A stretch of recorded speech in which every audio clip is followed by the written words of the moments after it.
Доброго вечера. В эфире «Прайм» на телеканале АТР. Это время, когда мы говорим о наиболее важных для страны проблемах и приглашаем наиболее интересных людей. Сегодня у нас в гостях человек, который лично очень уважаю, бывший коллега, причем коллега такой именно газетный журналист, а ныне глава фракции «Голос» Верховной Ради Украины, народный депутат Сергей Рахманин. Привет.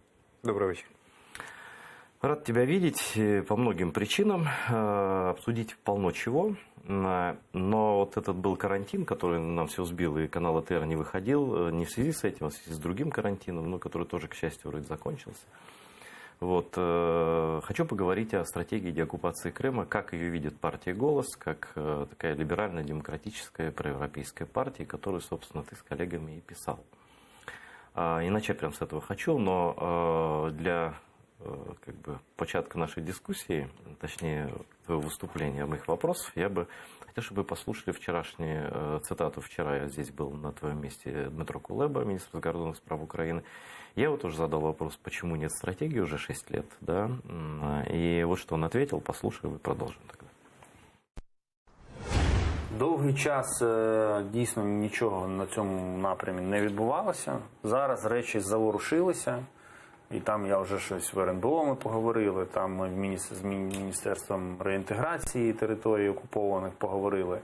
Я коли став міністром, то буквально, здається, на другий чи третій день покликав до себе із своїх відповідних співробітників і сказав, мене цікавлять наші бачення деокупації Криму. Це має бути у нас цей документ під рукою. Вони почали його писати, написали. Зараз він у мене на столі, я його читаю, такий там не одна сторінка текстом.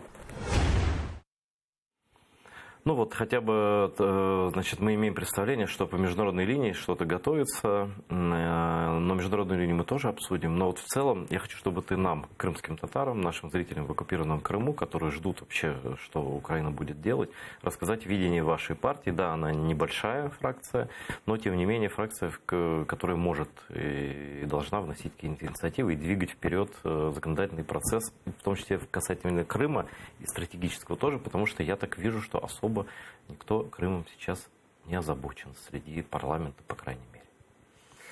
Дякую, що запросив. Дякую за запитання. Запитання важливе, чутливе. Відповідати на нього складно, але я не боюся подібних запитань, тому що, власне, стратегія холодної деокупації, план, який ми запропонували, який, на жаль, повільно, але це не від нас залежить, намагаємося втілити в життя, він, зокрема, і містить частину щодо Криму.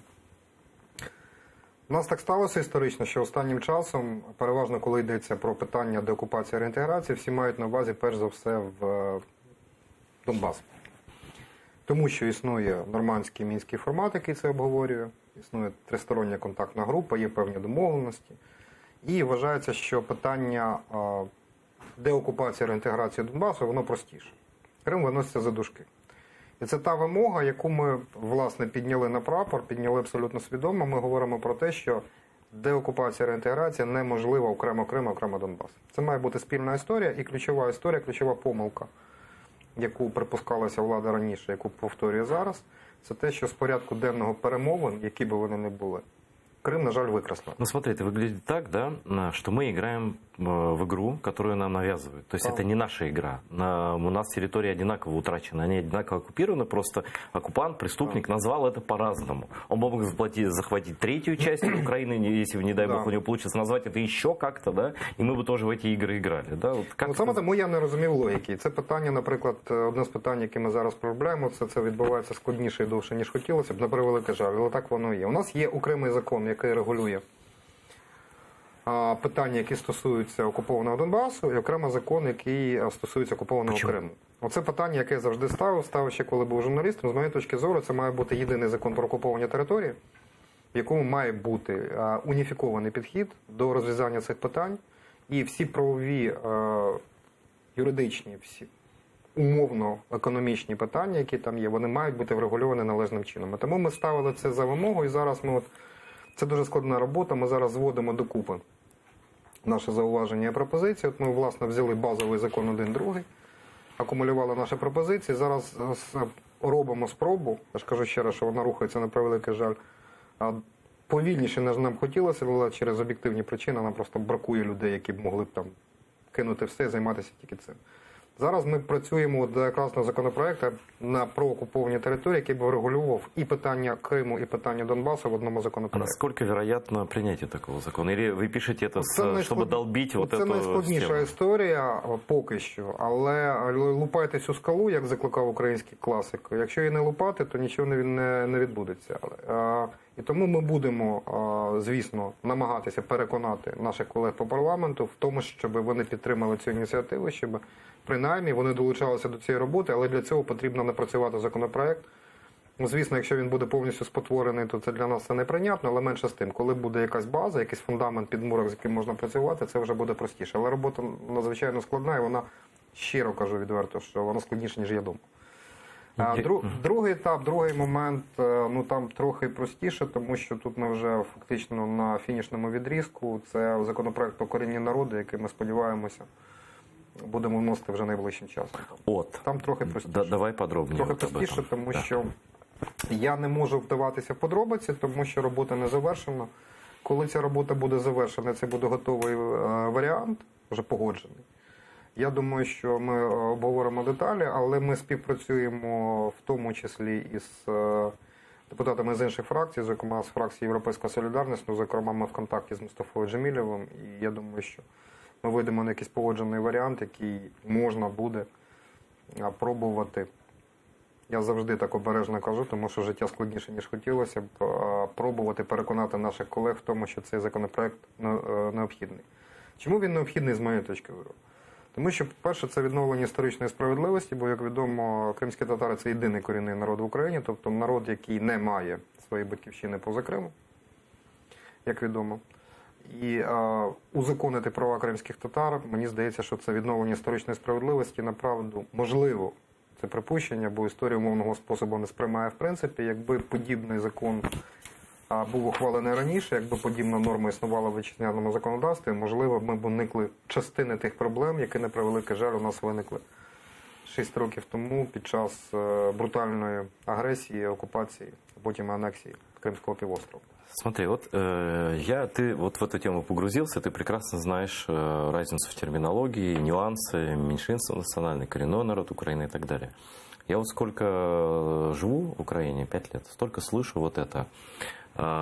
Если мы законодательно закрепим права крымских татар, то будут требовать того же самого венгры, ну там называют все окрестные страны, национальные меньшинства, которые...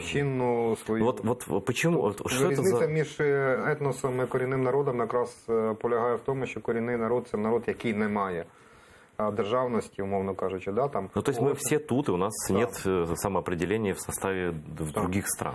Я не бачу тут жодних загроз. Я думаю, що насправді тут більше упереджень і забобонів. Ну, как с этим бороться? Вот, Сергей, расскажи мне, сколько раз объяснять? Вот переконувати це дуже важко, це дуже складно. Ну, знаєш, я з власного досвіду. Документи, які ми підготували в партії «Голос», фракція «Голос», це не тільки мій особистий труд, це не тільки моя праця. Над цим працювали переважно більше членів фракції активно, а бодай опосередковано працювали всі члени фракції над цим планом. А план, ми відкриті до дискусії.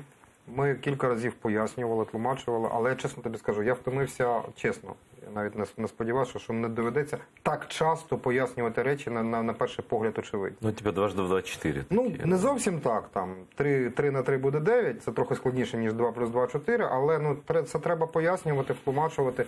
Це складно, марудно, але це речі, які необхідно робити. Ну, просто, знаешь, вот я живу, и иногда я слушаю вот этих людей, смотрю на ток-шоу всякие, смотрю и думаю, господи, с какого года ты вообще, чувак? То есть мне начинают рассказывать вот эти вот вещи, потом начинают говорить, что до того доходит, что крымские татары – это какие-то пришлые люди, и что, значит, а в Крыму есть еще болгары. Ну вот еще ты такое начинает рассказывать, то, что мне рассказывали еще когда я был пацаном, еще в Советском Союзе, что вы там типа не коренной народ, а какие-то там степняки, которые где-то там. И вот такие предрассудки, они, я тебе скажу так, вот правда, они жили еще даже при прежней администрации, при Петре Порошенко. Это страшно сказать, вот так сейчас никто не поверит в это. Вот. И, наверное, живут и при нынешней у кого-то в головах. И знаешь, что мне еще говорили? Что, значит, ну, понятно, крымских татар же нельзя поддерживать, они же сепаратисты, они же хотят жить в Турции. И у меня на это вообще нечего сказать. Я отвечаю, знаешь, как я говорю, ну вот вы откуда? Там, я из Львова, из Галичины. Я говорю, ну вы же хотите жить в России, правда? Он такой смотрит на меня, говорит, нет, не хочу. Я говорю, а почему? Язык похожий. Чего же не вместе жить-то? Говорит, ну вот и мы не турки просто, да, но это тоже приходится объяснять. Это тоже советский миф, который, кстати, вкачали в советскую пропаганду ще, ну, при Сталіні, грубо говоря. Знаєш, треба набиратися терпіння. Є речі, які, на превеликий жаль, не можна долати інакше, як переконанням і переконуванням. Це речі не тотожні, але і те має право на існування, коли йдеться про те, що треба довести якусь завдання до логічного завершення. З упередженнями треба боротися. І насправді, мені здається, що ми трохи згаяли часу з тим, що питання Криму у нас, на превеликий жаль, зникло з порядку денного. І це ще одна вимога, яку висуває партія «Голос», на чому я особисто наполягав і в розмовах з представниками влади, від яких залежить ухвалення рішення, про тому, що необхідно використовувати будь-яку дипломатичну можливість, а такі можливості є, хоча це дуже складно, щоб повертати Крим в питання перемовного процесу. Відповідь на кшталт «Росія не хоче це обговорювати» – так, це правда. Але це не означає, що не треба шукати можливості повернути в питання Криму в порядок денний переговорного процесу. Кінець кінцем ми нам так довго втлумачували, що Мінський процес не має альтернативи, що певна частина людей свято в це увірувала. А Мінський процес теж він не впав з неба, правильно? Він теж почався як майданчик під час перемовин. А ніхто не заважає Україні створити новий майданчик, залучити туди інших партнерів. І при всій втомі від українського питання, яке насправді існує в наших західних партнерів, як прийнято говорити, це не означає, що не треба лупатись у скалу і намагатися повернути Крим в перемовний процес. Щоб навіть натяку, щоб навіть підозри на те, що Крим може бути розмінною монетою, завдячуючи якій буде повернений Донбас, це питання взагалі не має права на існування. І чим довше буде замовчуватися питання Криму, тем більше буде спекуляція на цю тему. Ну вот у нас еще много по всяким крымским вопросам тут и цитат, которые я хотел, чтобы ты прокомментировал. Но я хочу такой вопрос задать очень прямой и конкретный. Помнишь вот эти закидоны щодо карантинные про воду в Крым? Пам'ятаю, звісно. Смотри, там дошло до того, что даже новый премьер, только вступив в должность, это сказал. Да, до этого говорил глава фракции «Слуга народа» Арахамі, а чому б не дати воду. До речі, це ж ми йому поставили це питання, і він дивним чином на нього спіймався. Да? Ну, понимаешь, вот у меня такое ощущение, что в этой крымской воде все плывут в непонятном направлении. Слава богу, потом, когда все это было уже сказано и возмутились многие люди, в том числе и вы, там, и мы, там, и так далее, значит, представитель президента в Крыму, ну, то есть официальная структура вертикали офиса президента сказала, что до деоккупации воды не будет, да? Тем временем русские постоянно говорят о том, что это гуманитарный вопрос, и даже такие намеки идут из России, прям даже, ну, достаточно откровенные, что если там, типа, мы все будем умирать от жажды там, в Крыму, да, то мы захватим часть Украины, там, с ответвлением канала, юг Украины и так далее, что даже это как казус белли могут использовать, то есть шантаж водой идет постоянно. Скажи, почему, вот с твоей точки зрения, как политического аналитика, не только как депутата, почему этот вопрос такой важный, почему они все время впихивают в украинскую повестку дня, и почему они все время шантажируют? Действительно ли так все на этом сошлось? Ну, тут все, на жаль, чи на щастя, все дуже просто. Перше, правовий момент. Правовий момент полягає в тому, що ніхто в здоровому глузді не буде сперечатися з тезою, що Росія є агресором, окупантом. Відповідно до міжнародного права, країна-окупант несе відповідальність за жителів території, які вона окупувала. Байдуже, визнає це Росія чи не визнає? Це перший момент, правовий. Моральний аспект. Для нас він дуже важливий. А кримські татари, які мешкають на окупованих територіях, вони абсолютно чітко заявили, це неодноразово артикулювалося, що вони готові потерпіти, але вони вважають, що зрадою. Хоча вони теж потерпають від відсутності води. Це другий момент. Третій момент – політичний. Чому це питання постійно порушується? Це класична спекуляція, тому що це питання чутливе, і Росія вважає, що спекулювання на такій чутливій тематиці, що це гуманітарна катастрофа, Да. а раз Україна не реагує на це, вона відтак несе відповідальність за можливу гуманітарну катастрофу. І вони грають на цих настроях. І є певна частина людей, які готові піддаватися цій грі. І останній момент, він суто інтриганський, якщо хочеш. Він такий, знаєш, Яким чином? оборудковий. А Росія завжди діє за принципом.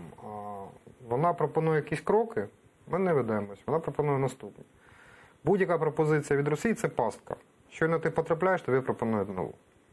Це як з розведенням в зоні проведення операцій Об'єднаних Сил. Нам запропонували розведення, ми погодились. Після цього вони кажуть, ну бачите, всі задоволені, давайте далі. І якщо спочатку говорили ні, давайте все, от на цьому обмежимось, а далі від вас мають бути якісь зворотні кроки. Кажуть, чому? Ну ви ж зробили це, робіть наступний Слушай, крок. да они даже этим недовольны. Недавно... І це фактично, якщо раніше офіційні особи України впиралися, казали ні, то зараз вже починають лунати там від в ряди-годи якісь певні люди кажуть, ні, ну давайте ще в одній Знаешь, что ты, может, не слышал, но есть такой террорист-пасечник, который буквально накануне годовщины, накануне присухи президента Зеленского сказал, что нас вообще не устраивает, что Украина нас обстреливает, но они эту легенду, что мы сами их обстреливаем, значит, понятно, что это ответный огонь на их провокации. Мы можем отодвинуть линию фронта от своих нынешних границ, когда и где захотим. Это они прямо так, ну понятно, что какой-то пасечник, он ничего этого сам не может выдумать. Это Кремль в чистом виде. Вчера Дмитро Кулеба подтвердил, что он даже знает, кто в Москве это писал, этот ультиматум, что мы сейчас вообще нарушим даже эти договоренности. То есть присутствует постоянный прессинг, шантаж, нас давят. Вони роблять. Це дуже складно, це дуже важко. Просто логіка дуже проста. Будь-яка історична аналогія, звісно, кульгає. Якщо ми запозичуємо досвід будь-який, то зрозуміло, що кожна конкретна ситуація, вона унікальна по-своєму, але весь політичний досвід, геополітичний досвід підтверджує, що будь-яка країна, а з нею її поважають вороги і з нею рахуються партнери тільки тоді, коли вона відстоює власну національну точку зору. Щойно вона піддається або тиску ворогу, або пропозиціям наполегливих партнерів, вона з умовного навіть суб'єкта перетворюється в об'єкт. Її не враховують. Її не враховують, її точку зору, вона нікому не цікава, і про неї домовляються без неї. Що почасти, на жаль, вже зараз відбувається, і хотілося, щоб люди, від яких залежить доля України, схаменулися і згадали про те, що є український порядок денний. І що будь-який крок, навіть обговорення будь-якого кроку в перемовинах з Росією, яка як би не існував нормандський формат, чи мінський, чи будь-який інший, вона залишається ворогом, агресором і окупантом. Відповідно, будь-що, будь-яка обіцянка, теоретична навіть, відбувається тільки з одного моменту. Навіть в мінських домовленостях, які ми критикуємо абсолютно обґрунтовано і справедливо, навіть там записано, що все, що відбувається в цьому дивному документі, який називається Мінським протоколом, відбувається після всеохоплюючого припинення вогню. Давайте почнемо хоча б з цього. Нагадайте мені, будь ласка, коли востаннє президент цієї країни, байдуже Порошенко чи Зеленський, казав, є документ, ми не визнаємо його юридичного значення, але є цей документ і окей, ми намагаємося його дотриматись. Що там написано спершу? Після всеохоплюючого, всеосяжного, повного припинення вогню, а далі за текстом. По всьому фронту. Де це припинення вогню? Нигде. Я думаю, что этого не будет никогда. І тому я думаю, я впевнений, що будь-які домовленості, теоретично, на будь-яку тему, обговорення будь-чого, я не кажу виконання, навіть обговорення, має бути тільки після того, як хоча б 6 місяців Росія не буде стріляти. Якщо вона не зробить цього, я зараз буду говорити про те, як цього можна домогтися. Якщо вона цього не робить, давайте, це дуже простий тест.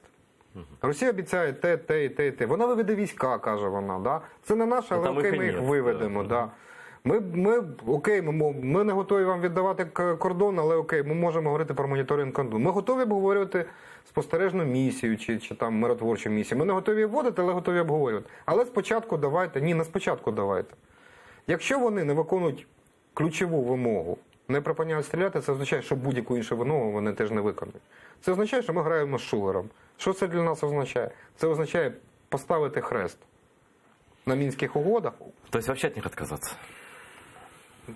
вони не мають жодного юридичного сенсу. Б, вони не працюють. В, вони ніколи не будуть працювати. Не йдеться про те, що от ми виходимо і кажемо, все, Мінські угоди від сьогодні не працюють. Йдеться про те, що ці угоди підлягають ревізії, а на ревізію Росія не погоджується. Це означає, що ми кажемо, вони не працюють. Вибачте, ми чесно, умовно кажучи, намагалися їх виконати. Чесно, їх виконати неможливо, бо це насправді призведе до втрати території.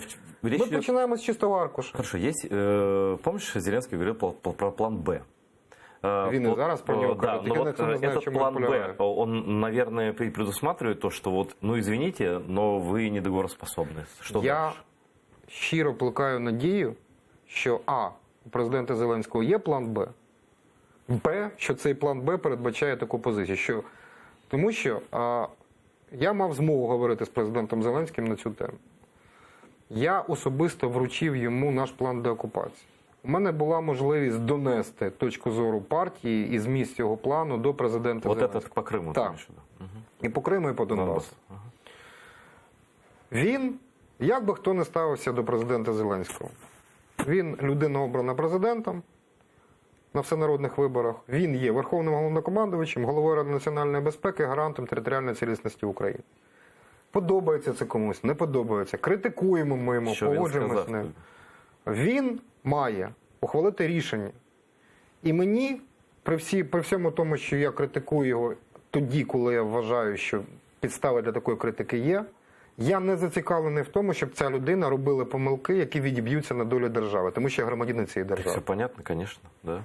Но хорошо, то есть эти стратегии, президент с ними ознакомлен. Так, я це можу стверджувати, а його реакція мені невідома. Я все-таки еще один уточняющий вопрос про воду хочу задать. А может быть такой расклад, предположительно, что на словах россияне говорят, что типа Крым мы вообще не обсуждаем, а Донбасс это другое, да, вот Донбасс там формат Минска и так далее, но вот этот вопрос воды в Крым, они ставят негласным условием для прогресса по, грубо говоря, Минску, по достижению вот этого мира там. И из-за этого, из-за того, что воды им сказали, что не дадут, но они продолжают давить и тут через общественное мнение, нанимают тут людей, я все вижу, чтобы они закидывали постоянно в общественное мнение, что все-таки пока и вот эти угрозы активизации боевых действий на Донбассе и так далее со стороны этих марионеток якобы, да, что это все часть одного плана, додавить Украину, все-таки дать воду, и только после этого Минский процесс типа будет разблокирован. Может быть такое? Ну, чутки про це поширюються давно. Наскільки вони відповідають дійсності, я не знаю, тому що я не залучений до ухвалення подібних рішень і точно не залучений до ведення цих перемовин. Припустити, що така спроба з боку Росії є, я можу. Наскільки готова до неї українська влада державна, я не знаю, сподіваюся, що ні. Тому що я, повертаючись до того, що казав перед цим, це пастка.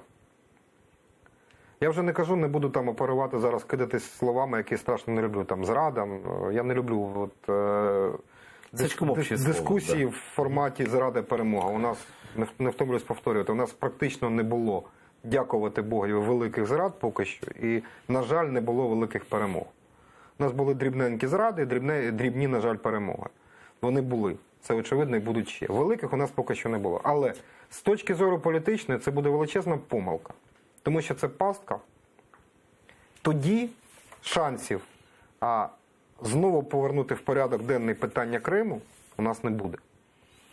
Вот тоже вчера разговаривали именно про Крым в порядку денному. И,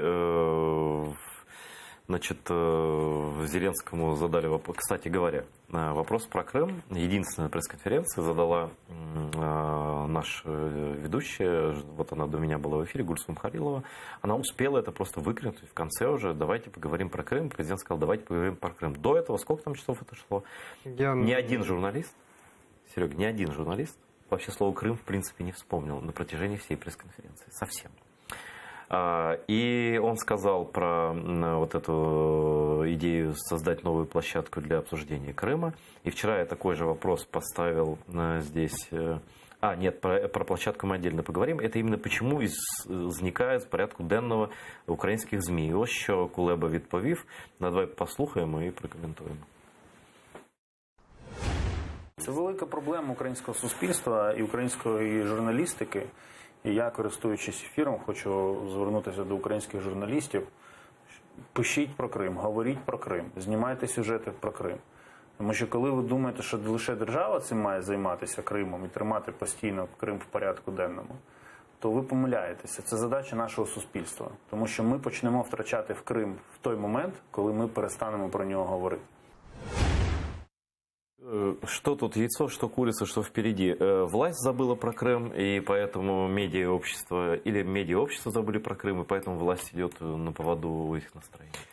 А що тут курка, що тут яйце, можуть бути різні точки зору, з моєї точки зору. Насправді, ініціатива має виходити з держави, від держави. Тобто, по-перше, закиди на адресу медіа і громадських активістів, умовно кажучи, вони є безпідставними, тому що якби не медіа і не громадські активісти, то, напевно, б влада взагалі забула про питання Криму. Тому що журналісти час від часу це питання порушують. Не так активно, як раніше, це правда. Але суверенітет, територіальна цілісність, непорушність кордонів і взагалі турбота про громадян – це питання держави. Держава має тримати кримське питання в фокусі. Це її обов'язок. Це не просто її добрий намір, добра воля. Це її обов'язок. Це елемент державної політики. Тому що говоріть про Крим, пишіть про Крим, згадуйте про Крим. Люди живуть в вирі величезної кількості проблем. Те, що вони інколи забувають про Крим, напевно, може не робить їм честі, але їх можна зрозуміти. Для держави це обов'язок. Нагадувати про Крим, добиватися повернення Криму, турбуватися про громадян своєї країни, які змушені жити на окупованих територіях. Це її обов'язок. Трудно не согласиться, да. Хочу насчет переговорной площадки по Крыму, о которой в ответ на вопрос Гурсума Халилова президент сказал. И Дмитро Кулеба вчера прокомментировал тоже, что он думает про эту международную площадку для Крыма. Давайте послушаем и прокомментируем. Ничего не слышно. Звук дайте, студию. І внести його на розгляд президента. Інше питання, що можна формат придумати, але ще треба залучити в нього потрібних учасників. Ми маємо розуміти, що будь-який формат щодо Криму, переговорний формат щодо Криму, такий от спеціалізований, така платформа не буде включати Росію, тому що вона просто відмовиться брати в ній участь. Что ты думаешь, насколько это реально, как это можно сделать и готовы ли мы к этому? Це насправді дуже складно, об'єктивно. Про те, що необхідно розглядати можливість створення нового майданчику для того, щоб повернути Крим в порядок денний. Ми про це говорили ще на початку цього року, вже у вигляді сформульованої пропозиції. Шкода, що з невідомих нам причин президент пристав на цю пропозицію або подав її свою тільки зараз, тому що у нас була конкретна пропозиція, ми озвучували це ще наприкінці минулого року, а на початку цього це було елементом, власне, один з елементів стратегії холодної окупації, де ми говорили, що треба повернути Крим в порядок денний.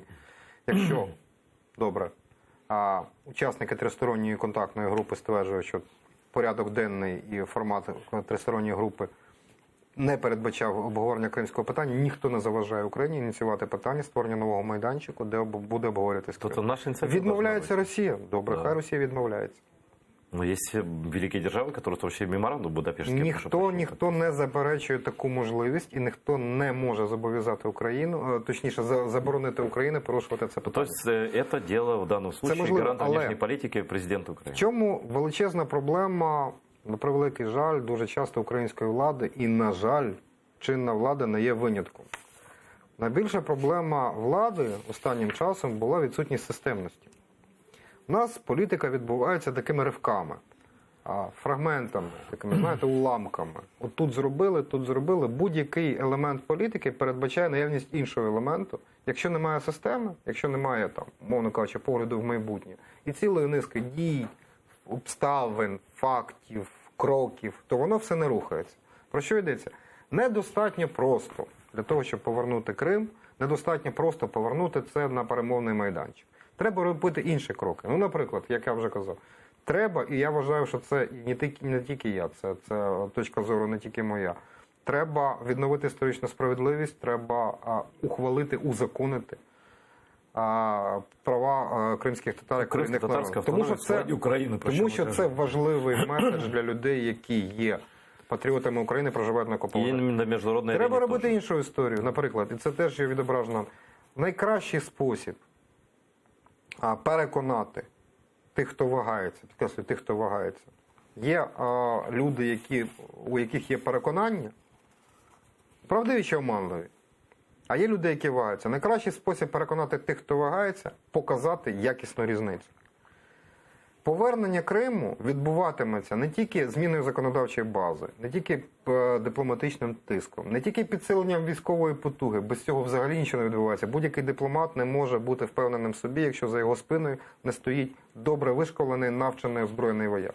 А ще й такою простою, з точки зору ідеї, так, але складної виконання, питання як економічний розвиток. Для того, щоб показати очевидну різницю, ми маємо вкладатися, мається на увазі українська держава, в розвиток прилеглих до окупованих територій, перш за все, наприклад, Херсонської області. Ми маємо, і це відображено, до речі, в нашому плані, ці території, які прилеглі до тимчасово окупованих, вони мають отримати певні преференції. Там треба створювати додаткові робочі місця. Да, там... Ну, як варіант, хоча є багато противників, але мають бути якісь преференції. Вони мають певні пільги, преференції, якісь додаткові умови обставин для того, щоб там розвивалося все більше і краще. Умовно кажучи, я не порівнюю, кажу, будь-яка історична аналогія кульгає. Одна з причин, чому східні німці так прагнули об'єднатися з Західною Німеччиною, була очевидна різниця і в правах, і в свободах, и в экономичном добробуте между Східною Німеччиною и Нет, Західною. тут абсолютно прав, но есть пример Северной и Южной Кореи, и сколько бы северокорейцы не узнавали, как хорошо живется в Южной, там ничего не інша изменится. проблема, тому що ви живе в інформаційному вакуумі. А от, наприклад, можна так чи інакше ставитися до проблеми розподілу Кипру. Да? Але насправді розуміння того, що об'єднавшись, можна зробити, можна стати знову об'єднавшись, можна стати економічно більш потужною державою, економічно підкреслюю, воно дозволило принаймні на якомусь етапі поновити перемовний процес, який взагалі перервався. Он йде зараз, да. Все-таки там лучше, ніж було, но... Ці речі, от саме інколи є питання, коли економіка може вплинути на політику. Вона може, но все-таки, на мой взгляд, це не рішаюче. Ще раз кажу, політика річ системна. Да. Тільки розвиваючи Херсонську область, ми Крим не повернемо. Але це один з елементів, які... Просто, знаешь, есть другой левый уклон в РСДРП, как говорится, когда говорят, что а как мы вернем оккупированные территории Крыма и Донбасса? А мы должны показать, что у нас жить хорошо. И что они сами вернутся. Это говорят люди при памяти, при должностях. Самі не вернуться. Ну, конечно, не вернуться. Тут Окупант питання, є окупант. Але питання в тому, що якщо є момент привабливості, починаю пам'ятати, що я починав свій спіч. Для тих, хто вагається, для тих, хто сумнівається. Но даже мы в любом случае вернем эти территории, но лучше их вернуть с людьми, которые верят в Украину больше, безумовно, чем... Безумовно. Не только, безусловно, але чим довше триває це, тим складніше достукатися до цих людей. І це ще один момент, тому що інформаційна політика щодо окупованих територій провалена. Ее просто нет. Давайте честно скажем, ее просто нет. Она провалена. Я напомню нашим зрителям телеканала ТР, с чего я начал, что Сергей Рахманин и фракция «Голос» Верховной Ради Украины, в которую входит, кстати, Рустем Умеров, крымский татарин, наш с вами соотечественник, эти люди разработали стратегию деоккупации Крыма, по-моему, последней или предпоследней, но очень важной, такой базовой главой которой является создание крымско-татарской автономии в складе Украины, о чем мы говорили и говорим все эти годы, как гарантии возвращения Крыма, коренного народа, и сильные международные аргументы в пользу для людей, которые терпят оккупацию, надежды и опоры в своей борьбе. И вот мы задали тут вопрос,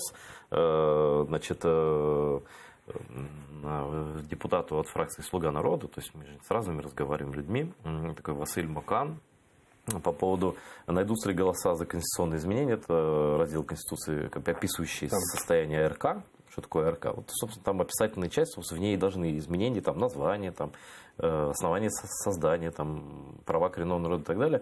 Вот что ответил там на вопрос о возможности принятия такого решения Верховной Рады народный депутат, повторю, Василий Маканов, фракция «Слуга народа». Послушаем и продолжим. Внесення змін до Конституції, які можуть дати правові інструменти по деокупації Криму, по міжнародних судах, по відновленню історичної справедливості. Це внесення змін до Конституції стосовно національно-територіальної автономії. І я думаю, що в цьому напрямку також треба рухатись. Це вже все-таки спільна робота президента і Верховної Ради. Чому спільна робота? Тому що я є прихильником, наприклад, коли такі речі, досить такі серйозні і доленосні для нашої держави, все-таки мали би ініціюватися з боку глави держави. Як вона тільки з'явиться у парламенті, я впевнений в тому, що 226 голосів вона назбирає точно, а далі ще питання активної адвокаційної кампанії, тому що 300 голосів завжди у парламенті збирати складно. Хоча я вважаю, що тут мали би об'єднатися всі проукраїнські і державні сили.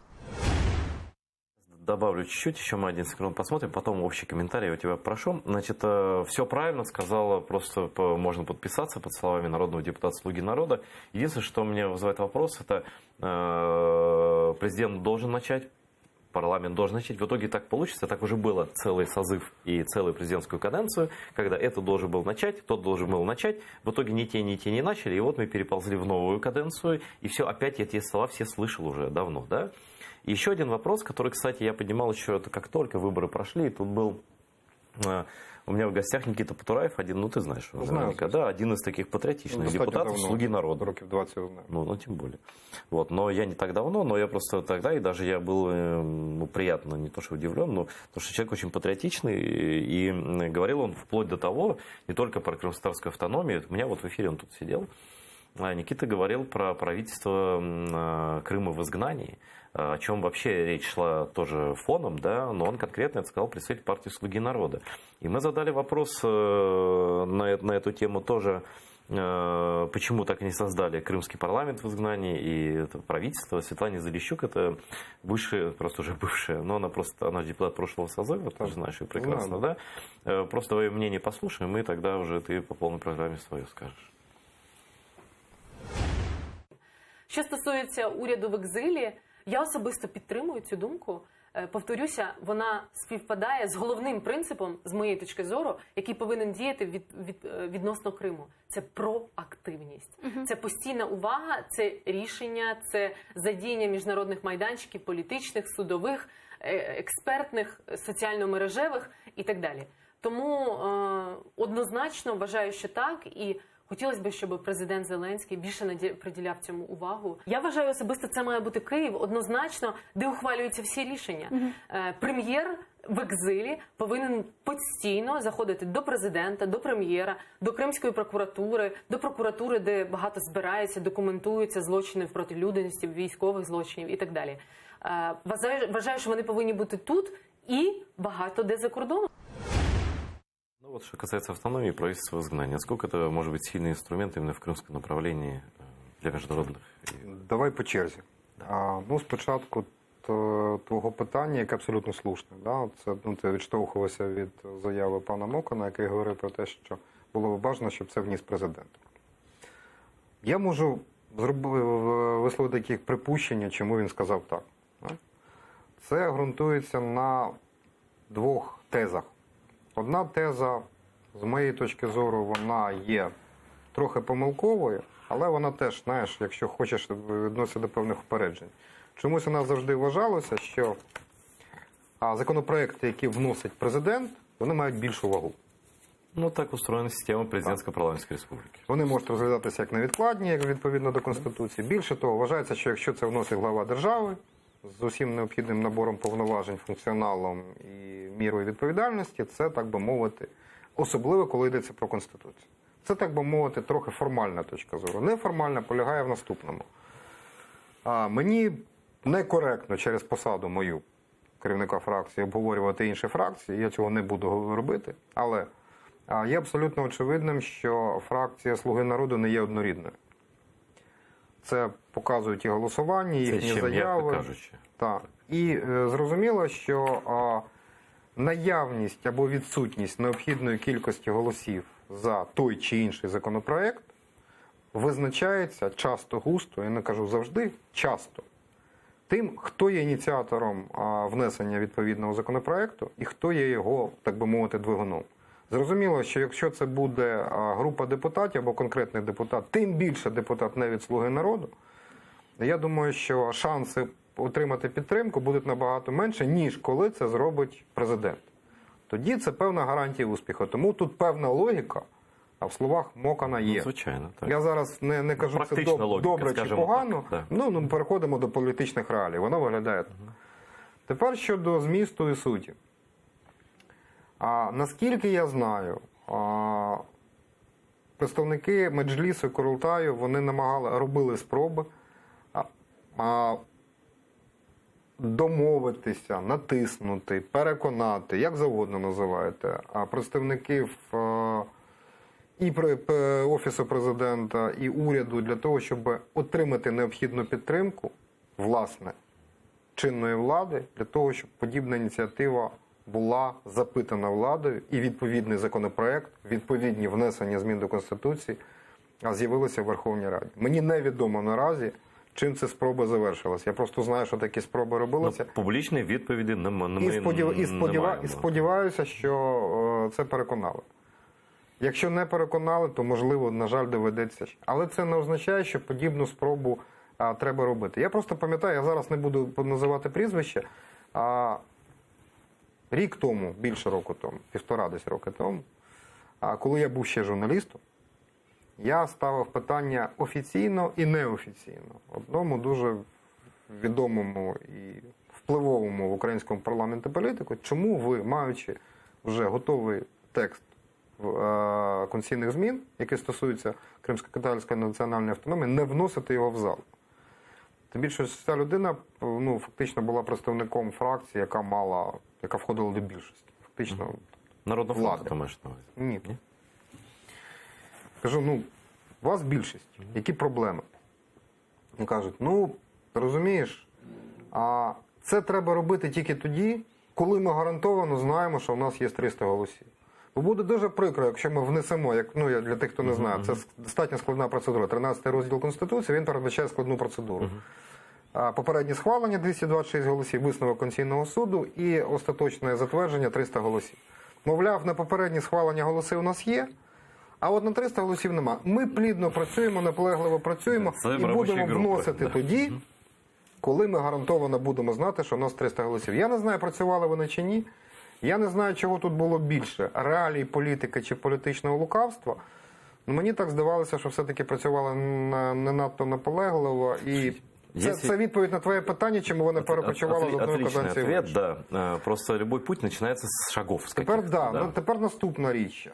Є чи немає логіки вносити це від іншої депутатської фракції, а не чекати, або краще чекати президента, бо це, мовляв, гарантує. Якщо ти запитаєш мене, я прихильник того, щоб подібні зміни, подібний законопроект щодо внесення змін до Конституції, який би стосувався кримсько-татарської національної автономії, вносити. Тому що ми можемо, як і в попередньому скликанні, дочекатися до завершення каденції. І вже публічно, виносити в публічне поле і там коли обсуждати. це в політичній площині, тоді кожен побачить, хто і хто. Да, а поки ти не винесеш його, ти не будеш знати тому нічого. це моя точка зору. А зарані говориш, що нічого не вийде. Хтось каже, що це, мовляв, легковажно. Мені здається, що це навпаки відповідально. Я вважаю, що це, власне, і є політика. І політика, зокрема, передбачає ризик і відповідальність. В даному випадку є і те, і те. А так можна, знаєш, вечно воздержались від всього і нічого не рішаємо. І про правительство в екзилі, скажи, пожалуйста. Щодо уряду в екзилі. Насправді це питання дискутивне. Я поясню чому. Сама по собі ідея є привабливою. Але питання ж не стільки в привабливості, скільки в її ефективності. Що я маю на увазі? У нас є структури, офіційні і неофіційні, які так чи інак мають відповідати або відповідають за кримське питання. І я поки що не бачу 100% віддачі від цих структур з одного боку, а з іншого боку належного рівня комунікації і координації дій між, наприклад, урядом і Офісом Президента і цими структурами. Від того, що у нас з'явиться ще одна, ефективність То есть роботи имеешь в не виду збільшиться. представитель президента ВРК? Наприклад.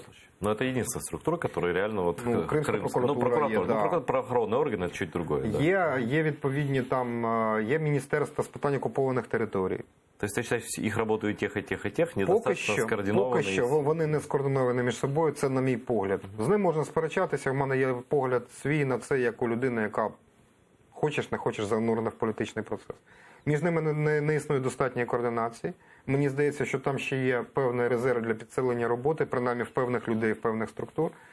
Не є достатній рівень, мені здається, поки що, співпраці з Офісом Президента, від якого багато що залежить.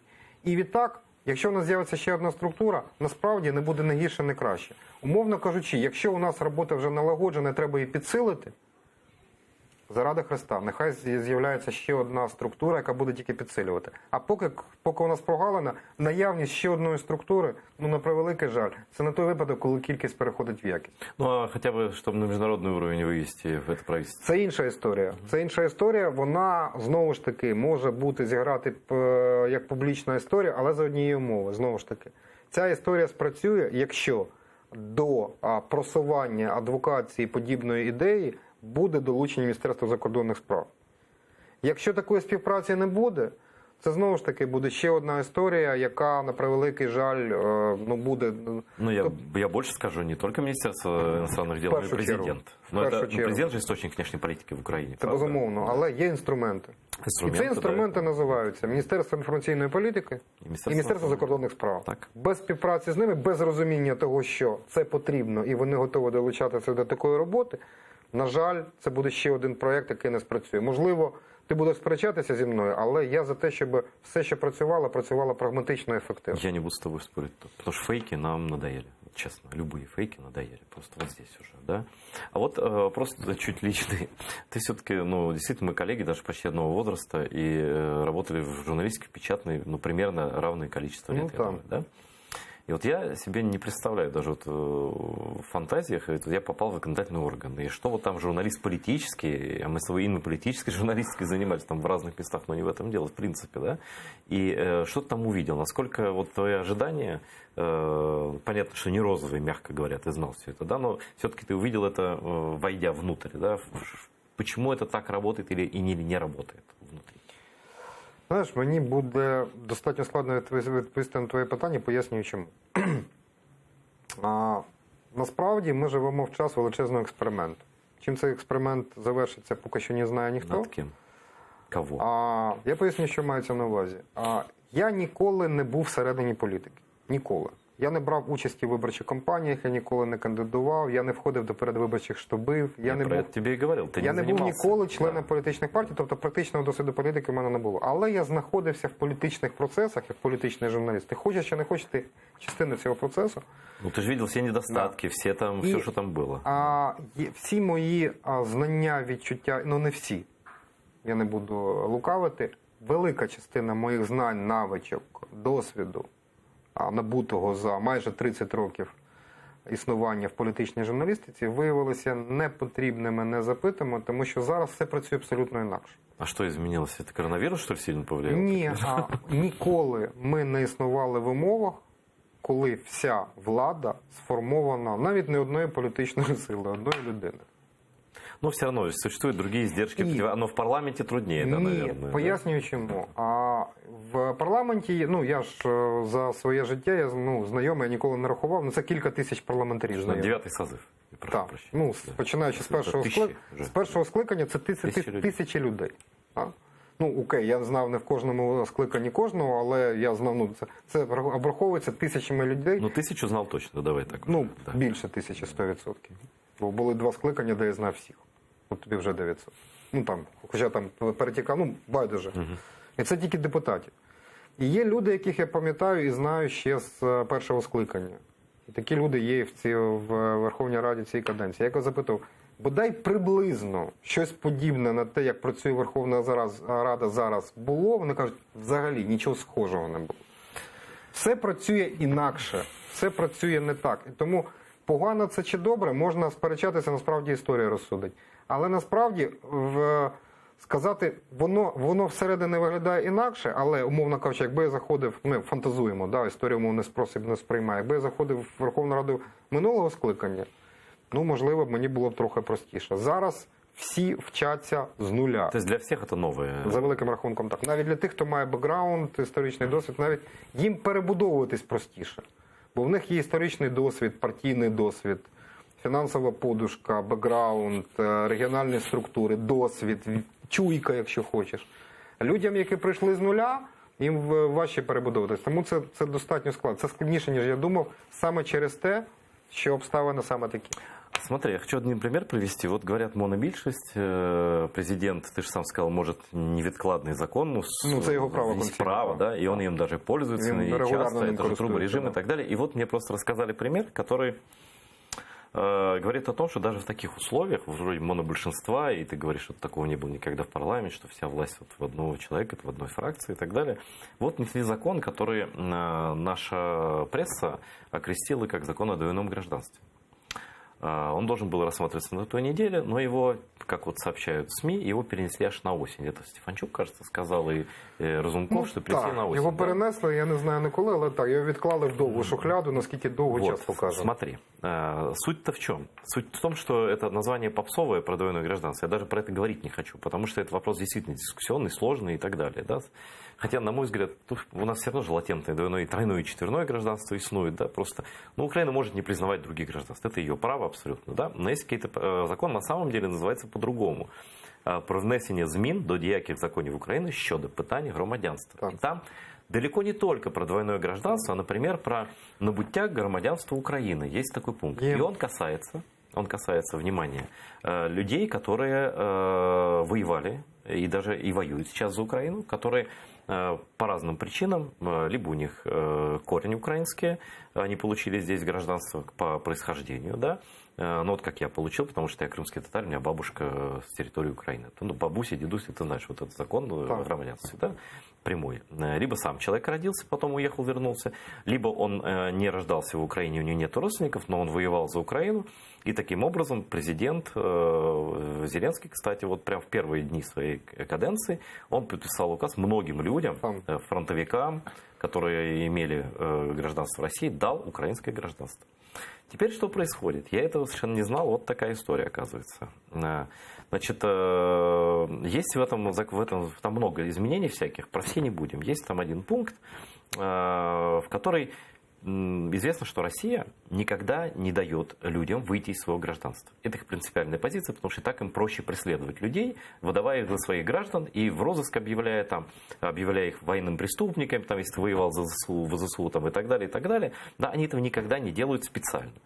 Но в украинском законодательстве есть пункт, что ты должен эту бумажку принести, чтобы стать полноправным гражданином. Ты уже стал гражданином, но чтобы ID-карту получить, ты должен справку принести из России. Но Россия таких справок не выдает. Тем более людям, кто воевал за Украину, кто преследуем там, и так далее, и так далее. Они просто от этого кайфуют, да, что они могут вот так вот все действовать. А украинское государство вот на данный момент, и вот там есть такая поправка, пункт 2 там в какой-то статье, и вот тут пункты А, Б, В, Г и Д, они касаются как раз перечисленных категорий граждан. Закон-то внесли целиком, и там и про двойное гражданство тоже. Это вызвало там, президент не захотел его перенесли, там, не захотел вот этой дискуссии сейчас, видимо, на фоне коронавируса и всего остального про двойное гражданство, знаешь, да, что это такой вопрос. Но вот это, там, сотни людей, а может и больше, я просто не знаю количество людей, которые просто, получив гражданство, даже от президента Зеленского, не могут стать полноправным гражданами Украины. И вот этот кусок даже, можно ли его вычленить и принять отдельно эту поправку? Не все сразу, это можно обсуждать 5 лет про двойное гражданство, будут обсуждать, як мінімум. По-перше, закон зворотньої сили немає. Ті люди, які вже отримали українське громадянство, вони не зобов'язані ніяких довідок. Да, но там есть дата 18-го года, от которой считается, что нужна вот эта справка. Це не може бути, це порушення Конституції, кількох статей Конституції, зокрема той, що закон не має зворотньої сили, крім випадків, коли він пом'якшує або полегшує. Я тебе рассказываю историю. Юлия Толопа, ветеран АТО, которая получила гражданство значит, от президента Зеленского за особые заслуги перед Украиной. Она имеет временное удостоверение гражданина, и пока она не принесет разрешение, что Россия скажет, что это не наша гражданка, она не получит ID-карту. И, соответственно, все остальное. Да? И вот тебе простой пример, і таких людей много. Ну, якщо тимчасове посвідчення, воно не є поки що повноцінною громадянкою, там є нюанс. Є нюанс, вот именно он связан з тим, що нужно Якщо эту бумажку. Да. Я думаю, що це насправді дуже складне питання, яке потребує розумного розв'язання. Є обставина, яка унеможливлює Так. людиною отримання українського громадянства. Відповідно, треба зробити так, щоб цю процедуру полегшити. Но здесь есть вот эта процедура, она описана. Декларативный отказ, то есть человек пишет заявление, отказ от гражданства, но он не будет просить на коленях у Путина, дай мне эту бумажку. Да? Он внутри Украины отказывается от российского гражданства. Это прописано, но это не принято, потому что это все в целом в законе. Вот можно ли эту часть ради таких людей вычленить и принять Ніхто не отдельно? заважає, а процедура ухвалення змін до законів, вона передбачає будь-яку кількість правок в будь-який час. Це не означає, що обов'язково це можна виокремити, зробити окремим законопроектом, внести зміни доповнення. Мені важко коментувати цю норму. Я тебе все перешлю. Да, чому? Тому що я дивився, звісно, цей законопроект, але уявляєш, яку кількість законопроектів. Та потім постійно мінялося в цьому законопроекті. Все, І тому я не готовий конкретно цю норму коментувати, наскільки вона бездоганна, довершена з точки зору техніко-правової. Але якщо справді там процедура, яка є коректною, відповідною до Конституції, і вона справді полегшує отримання громадянства для тих людей, які на це громадянство заслужили, ніхто не заважає виокремити цю позицію. Я про це хотів запитати. Законопроект може складатися з одного речення. Зрозуміло. З одного листа. Це не є проблемою жодною. Регламент це дозволяє. Понял. То есть мы обсудили много чего. Время, к сожалению, Домбровчук перебрали. Вот я тебе очень сильно благодарен, потому что у вас хоть небольшая, но очень деятельная фракция, и фракция, которая действительно пытается действовать на пользу обществу, а не шуметь, пиариться и так далее.